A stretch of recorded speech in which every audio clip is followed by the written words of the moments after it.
Empires don't collapse in an instant. They rot from within, slowly at first, decay hidden beneath the surface, until one day the foundation gives way. The United States has spent decades building an economic system that, for better or worse, became the backbone of global trade, finance, and stability. The dollar became the world's currency. American markets set the tempo for the rest of the world. Its economic alliances, its debts, even its reckless spending, none of it seemed to matter because the system worked. Until now. What happens when that system breaks? When the country that built globalization decides to tear it apart? Donald Trump is not the first president to challenge the world order. He may be the last to oversee its unmaking. His policies, tariffs, trade wars, fiscal recklessness aren't just momentary disruptions. They are the accelerants to a fire that has been smoldering for years. And in a worst-case scenario, this fire doesn't just burn down the American economy, it takes the entire global system with it. But here's the thing about collapse. It's not always obvious when it begins.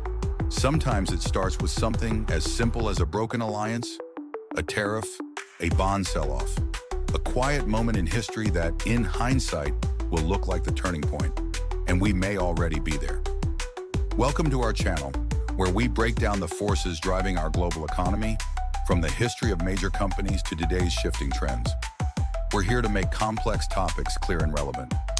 Chapter 1. The End of Globalization. Globalization was never just about trade. It was about power. For decades, the United States sat at the center of a vast economic web, dictating the rules of global commerce. Trade agreements ensured American access to foreign markets. The dollar became the foundation of international finance. The world's largest economies depended on the stable relations with Washington to keep the system running. That system is now coming apart. Donald Trump's return to power has accelerated a shift that was already underway, the unraveling of American globalization. His administration isn't just reviving past trade wars, it's escalating them. One of Trump's first major moves was reinstating and expanding tariffs, targeting China, the European Union, and even traditional allies like Japan and South Korea. The logic: protect American industry. The reality: a global economic realignment that pushes the U.S. further into isolation. China has doubled down on alternative trade routes. Instead of negotiating with Washington, Beijing is strengthening its Belt and Road Initiative, solidifying economic ties with Africa, Latin America, and Europe. Without U.S. involvement, the EU is shifting away from American leadership. European policymakers, wary of Trump's unpredictability, are finalizing trade agreements with Asia and Latin America to secure supply chains that bypass U.S. influence. BRICS nations are accelerating de-dollarization. Russia, India, Brazil, and Saudi Arabia are moving toward regional currencies, making the dollar less necessary for global transactions. In short, global markets are adapting, and America is losing leverage. Trump's policies operate on the assumption that America's market is irreplaceable, that foreign nations will always return to the negotiating table, that they need the U.S. more than the U.S. needs them. But what if that's no longer true? American exporters are already feeling the impact. Retaliatory tariffs from China and the EU have slashed demand for U.S. goods. Supply chains are shifting permanently. After years of trade tensions, companies are restructuring operations to avoid reliance on American suppliers. The dollar's dominance is eroding. Central banks in major economies are stockpiling reserves in alternative currencies to avoid dependence on U.S. monetary policy. Trump's first term showed the world that America's commitment to globalization could be reversed overnight. His second term is proving that the reversal is permanent. For decades, American economic supremacy was built on one assumption: that no major economy could function without the U.S. at the table. That assumption is now collapsing. With every new tariff, every broken trade deal, every diplomatic rift, the U.S. is making itself less central to global commerce. The question is no longer whether globalization is ending, but whether America will still have a seat in whatever comes next. And as the world moves forward, Washington may find itself watching from the sidelines. Chapter 2, The Tariff Trap, a nation at war with itself. Trade wars don't start with explosions.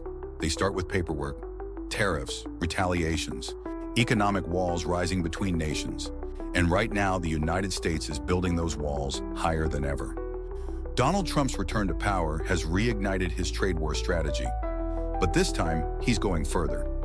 Instead of selective tariffs aimed at China, he's pushing for across-the-board import taxes, a 10% universal tariff on everything entering the U.S., with even higher penalties on goods from key rivals.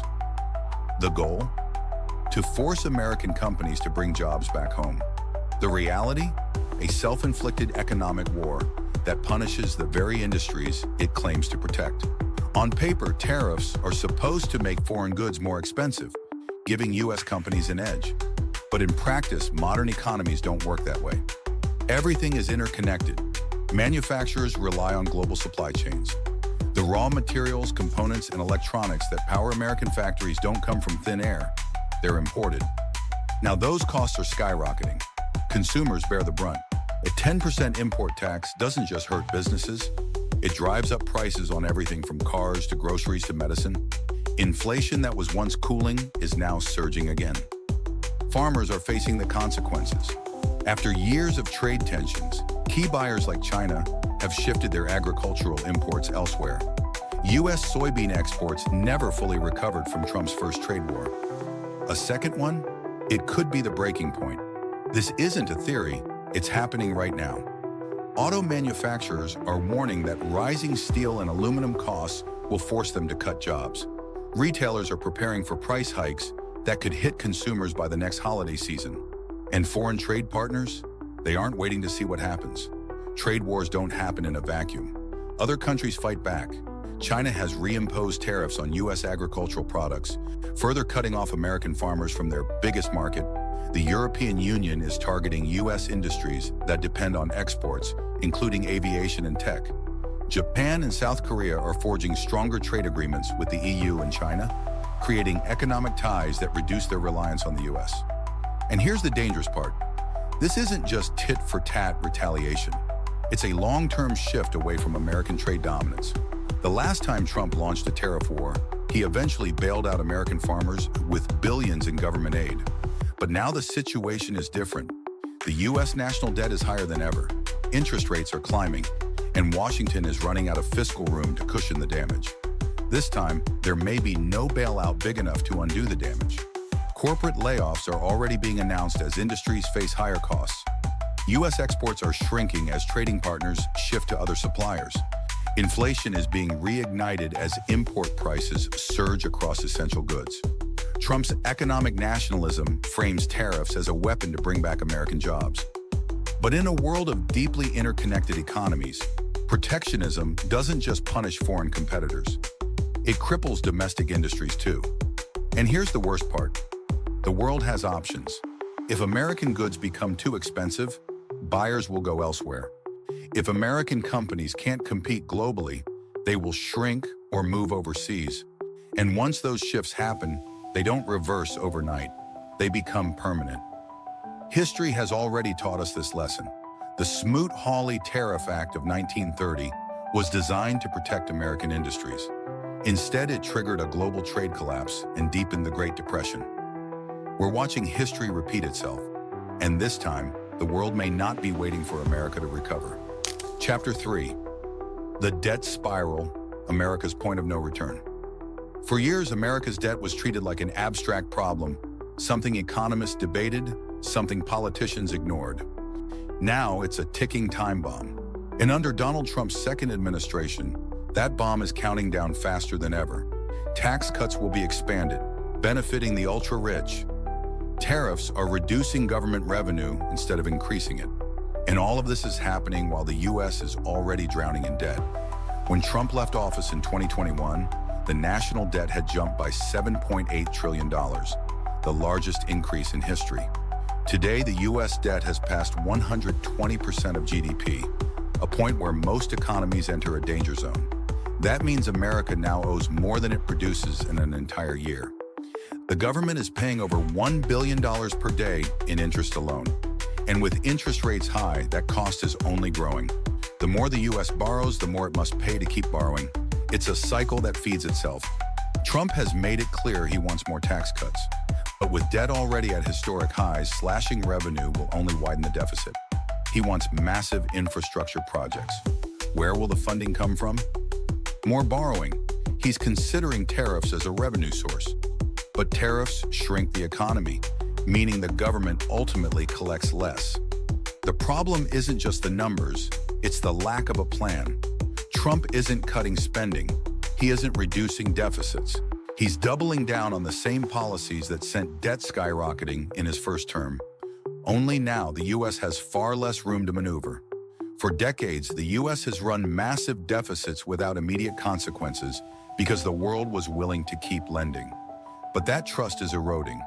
China has been quietly reducing its U.S. Treasury holdings. Japan, once the largest foreign holder of U.S. debt, is looking for alternatives. Saudi Arabia and other oil-rich nations are investing more in gold and foreign currencies. The message is clear. America's creditors are losing confidence. If global investors start demanding higher interest rates to compensate for the risk, borrowing costs will explode. The government will have no choice but to cut spending, raise taxes, or print more money to cover the gap. And if the U.S. starts printing money to finance its debt, that's when the real crisis begins. Trump has already floated the idea. You never have to default because you print the money. That statement should terrify anyone who understands economics.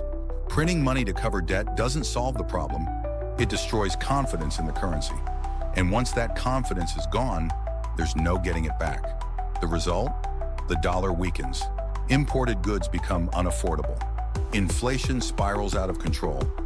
We've seen this before, not in America, but in countries like Argentina, Venezuela, and Zimbabwe. Nations that spent beyond their means, printed money to survive, and collapsed under hyperinflation. America was never supposed to be one of those countries, but debt doesn't disappear just because people stop paying attention to it. Every empire in history has faced this moment, the choice between fiscal discipline or economic catastrophe. Rome debased its currency to finance endless wars. The British Empire accumulated unsustainable debt before its global influence collapsed. The Soviet Union spent itself into ruin trying to outpace the U.S. military. And now America is following the same trajectory. If Washington doesn't change course, if Trump continues spending without limits, borrowing without restraint, then the U.S. is heading for the same fate. Because debt crises don't happen gradually, they happen suddenly. One day everything seems fine. The next investors panic, interest rates spike, the government scrambles to reassure markets. And then, before anyone fully realizes what's happening, the entire system starts to break. The U.S. isn't immune to economic collapse. No empire ever is. The only question left is, how much time is left before the reckoning? Chapter 4. The Death of the Dollar. The collapse no one thought possible. For nearly a century, the U.S. dollar has been the backbone of the global economy. Every major nation holds it in reserves. Oil, commodities, and global trade are settled in it. The dollar isn't just America's currency, it's the world's. But under Trump's second administration, that dominance is slipping faster than ever. Even before Trump's return, the world had been slowly diversifying away from the dollar. But his policies, escalating trade wars, aggressive tariffs, economic nationalism, are accelerating the process. China and Russia have already cut their reliance on the dollar. Trade between the two nations is now settled in yuan and rubles. BRICS nations, Brazil, Russia, India, China, South Africa, are actively working on an alternative reserve currency. Saudi Arabia, once a cornerstone of the petrodollar system, is now accepting oil payments in yuan. These shifts aren't happening in secret.